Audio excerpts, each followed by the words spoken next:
संवरुणः सन्नो भवत्वर्यमा।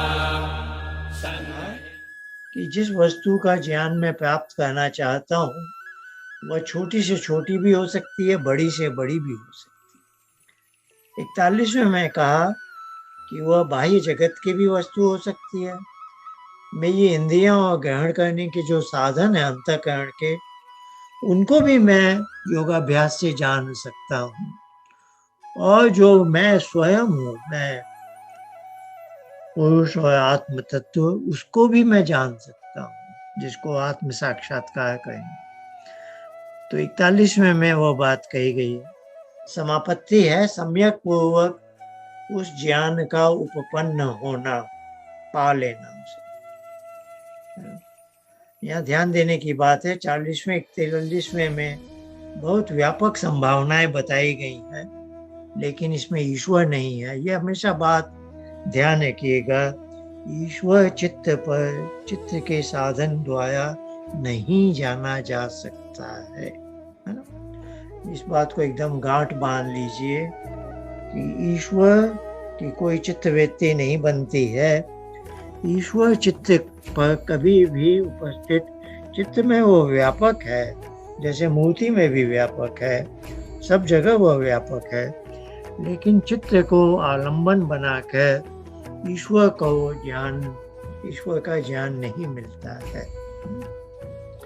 42वें सूत्र की हम चर्चा कर रहे थे पिछले सप्ताह।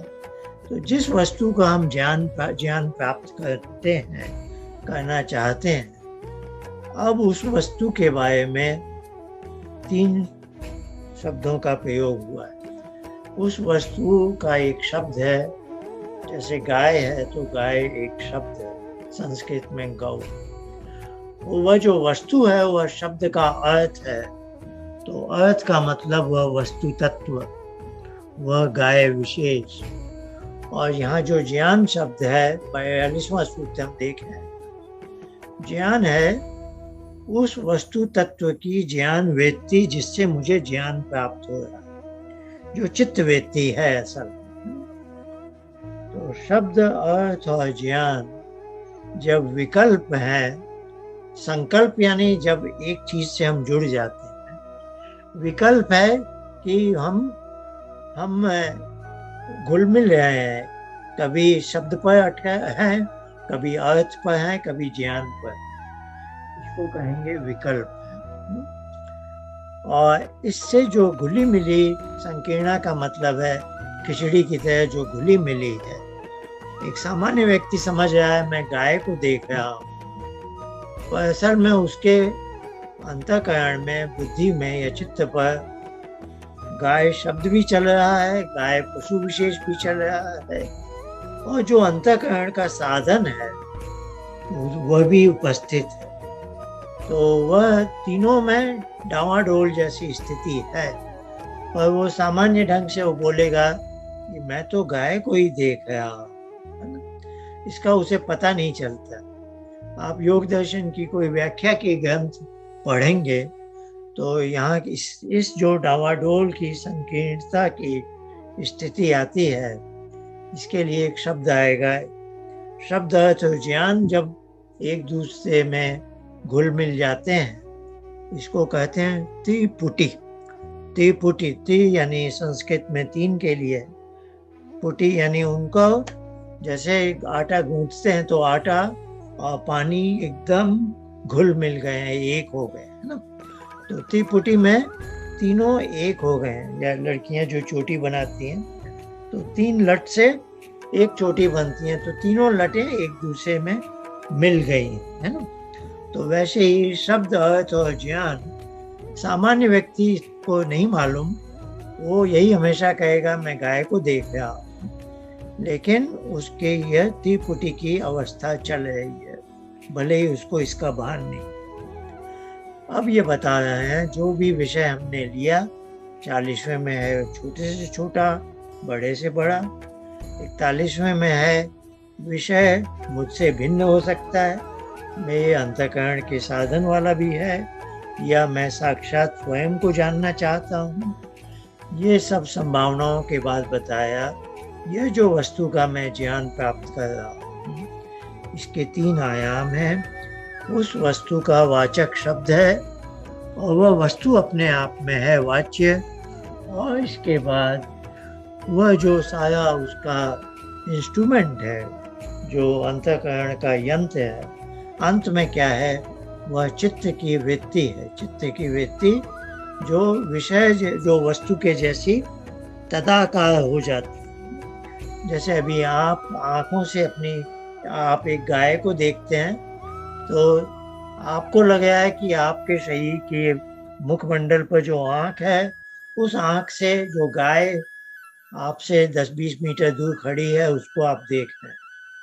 पर असल में क्या होता है, आपकी खोपड़ी में जहाँ आत्म तत्व बैठा हुआ है, वह चित्त पर, एक बुद्धि पर कह लीजिए, चित्त एक ही बात है। जब हम चक्षु से देखें हैं तो उसको बुद्धि ही कहना उचित है।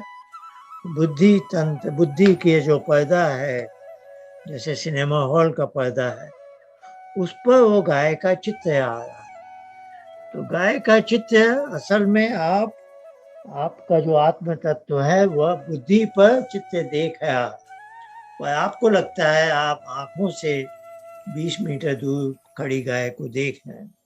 अंत में आप स्वयं क्या है, वह आत्म तत्व है, और वह अपने समक्ष जो बुद्धि का पर्दा है उस पर गाय का जो चित्र अंकित है उसे देख रहा है। इसको इंद्रिय प्रणाली बोलते हैं, व्यास भाष्य में यह आता है। तो अब ये जो आप बुद्धि पर गाय का चित्र देख रहे हैं, तो इसको योग दर्शन की भाषा में कहा जाता है बुद्धि तदाकार हो गई है, यानी बुद्धि ही गाय बन गई है। बुद्धि ने ही, आप चक्षु से देख रहे हैं तो चक्षु रूप को देखता है, तो गाय का रूप बुद्धि ने साक्षात अपना लिया है ना। तो बुद्धि ने गाय का रूप अपना लिया है और आप बुद्धि को देख रहे हैं, तो उस समय कहा जाता है बुद्धि विषय के अनुरूप तदाकार हो गई है। ये जब आप योग दर्शन के व्याख्या ग्रंथ पढ़ेंगे या पढ़ते हैं तो ये शब्दावली वहाँ आती है ना। तो ऐसी परिस्थिति में शब्द, अर्थ और ज्ञान तीनों का त्रिपुटी हो रही। अब ये जो त्रिपुटी वाली परिस्थिति है, इसका 42वें सूत्र में वो नाम दे रहे हैं सवितर्क समापत्ति, है ना। अब आगे हम बढ़ रहे हैं 43वें में वह कहते हैं स्मृति परिशुद्धो स्वरूप शून्य इव। ये इव शब्द बहुत आवश्यक है यहाँ पर। फिर इव के बाद आया अर्थ मात्र। अब देखिए यहाँ शब्द, अर्थ और ज्ञान 3 चीजों की त्रिपुटी थी। अब उसके योग की गति थोड़ी उच्च हो गई है। अब केवल क्या बचा है, अर्थ मात्र।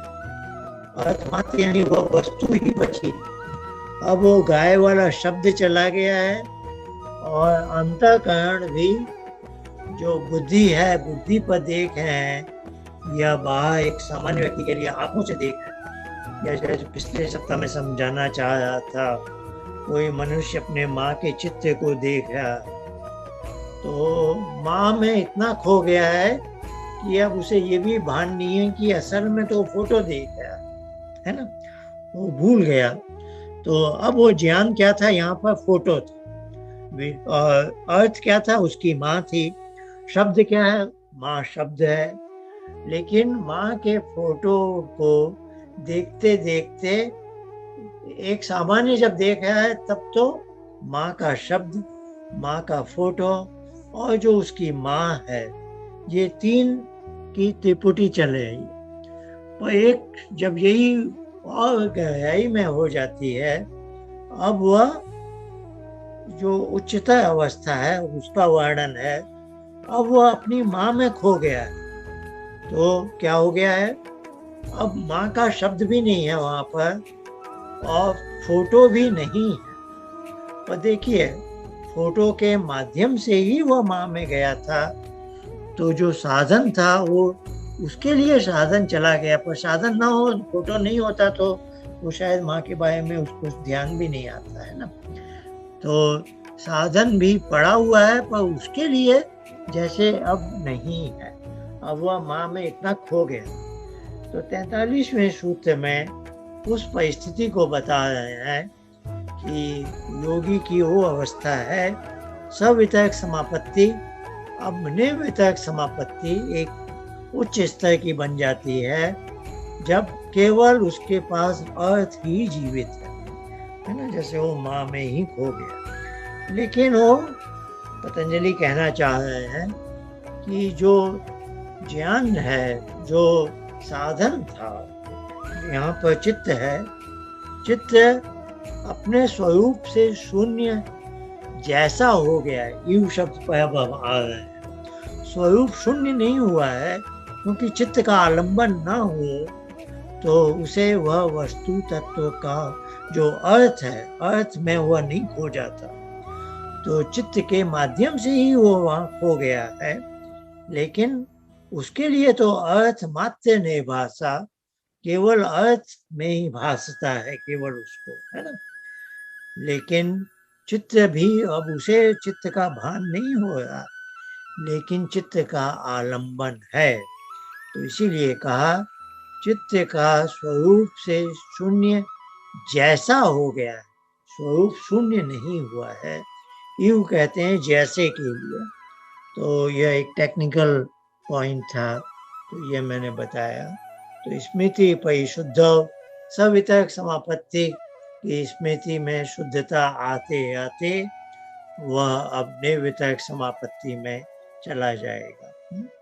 ये जो शब्द हैं, ये जो संप्रज्ञात योग के शब्द आ चुके हैं, 70वां सूत्र है जहाँ तक मुझे याद है।